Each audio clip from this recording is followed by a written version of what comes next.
сотрудника, старшего сержанта полиции Пальшина Александра Афиногеновича.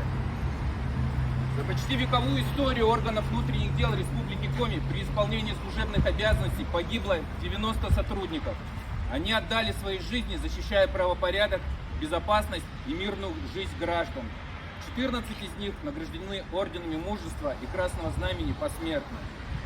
Сегодня мы присутствуем при важном событии – увековечении памяти нашего сотрудника, погибшего при выполнении служебных обязанностей.